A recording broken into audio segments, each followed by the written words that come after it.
मंगलवार व्रत कथा। प्राचीन समय की बात है। किसी नगर में एक ब्राह्मण दंपत्ति रहते थे। उनकी कोई संतान न होने के कारण वह बेहद दुखी थे। हर मंगलवार ब्राह्मण वन में हनुमान जी की पूजा करने जाता था। वह पूजा करके बजरंग बली से एक पुत्र की कामना करता था। उसकी पत्नी भी पुत्र की प्राप्ति के लिए मंगलवार का व्रत करती थी। वह मंगलवार के दिन व्रत के अंत में हनुमान जी को भोग लगाकर ही भोजन करती थी। एक बार व्रत के दिन ब्राह्मणी भोजन नहीं बना पाई और ना ही हनुमान जी को भोग लगा सकी।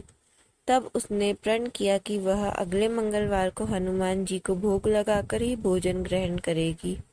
वह भूखी प्यासी 6 दिन तक पड़ी रही। मंगलवार के दिन वह बेहोश हो गई।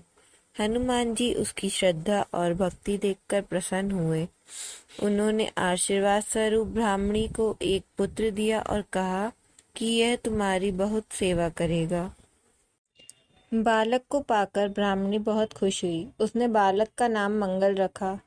कुछ समय उपरांत जब ब्राह्मण घर आया तो बालक को देख पूछा कि ये कौन है। पत्नी बोली कि मंगलवार व्रत से प्रसन्न होकर हनुमान जी ने ये बालक दिया है। यह सुनकर ब्राह्मण को अपनी पत्नी की बात पर विश्वास नहीं हुआ। एक दिन मौका पाकर ब्राह्मण ने बालक को कुएं में गिरा दिया।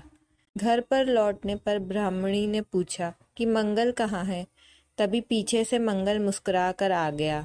उसे वापस देखकर ब्राह्मण चौंक गया। उसी रात को बजरंगबली ने ब्राह्मण को सपने में दर्शन दिए और बताया कि यह पुत्र उन्होंने ही उसे दिया है।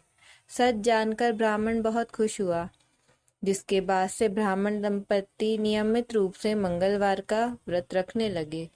मंगलवार का व्रत रखने वाले मनुष्य पर हनुमान जी की अपार कृपा होती है।